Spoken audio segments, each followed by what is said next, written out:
ভালো করবো। এই ম্যাচেও আমরা যথেষ্ট ভালো খেলছি। গোল খাইছি, গোল তো খাবে ভাই। সেকেন্ড রাউন্ডে গোল না খেলে খেলার মজা হয় না। জি, জাপানের সাথে জিতছি মানে বুঝতেছেন আপনার, ফাইনালে যাব। ফাইনালে গেলে একটা মিশন কমপ্লিট।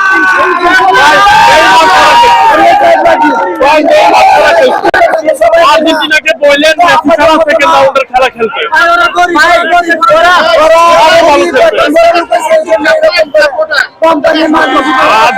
সাপোর্টার জাপানের রূপে আসছে। আর্জেন্টিনা সাপোর্টার জাপানের রূপে নিয়ে আসছে খেলা দেখতে। আমরা যখন একটা গোল খাওয়া ফেলছি তখন আর্জেন্টিনা সাপোর্টারদের জন্য থাকতে পারি। আজকে আর্জেন্টিনা সাপোর্টাররা গুপ্তসাবি আমাদেরকে কল করা শিখে রয়েছে, কিন্তু ইতিহাসে তারা আবার গুপ্ত হয়ে গেছে। এর কারণ আমি ভাই ভাবছি নেইমার খেলবো, তাই নেইমারের মতো চুল ছাটি কাট দিয়েছি। তো নেইমার নামে নাই, প্যারা নাই, নেইমার ছাড়া আমরা জাপানির আবানি উড়ে দিছি। কি জার্মানির পোলারা রাগ করলা? আসো, খেলা হবে মাঠে, আসো আসো আসো, বুকের পাটা থেকে আসো। রাত জায়গায় আসছিল ব্রাজিলের হার দেখার জন্য, যা গোসল করে খাওয়া দাওয়া করে নাকে তেল দিয়ে ঘুমাও। সামনে আসতেছি, তোমাদের সাথে দেখা করবো আমরা ইনশাল্লাহ। তোমাদের সাথে দেখা হলে 4টা ঘুরিয়ে দিব, 4টা। ওই যে 2000 আমার সাড়ে 4টা দিছিল না, ওইটা ঘুরিয়ে দিব ইনশাল্লাহ।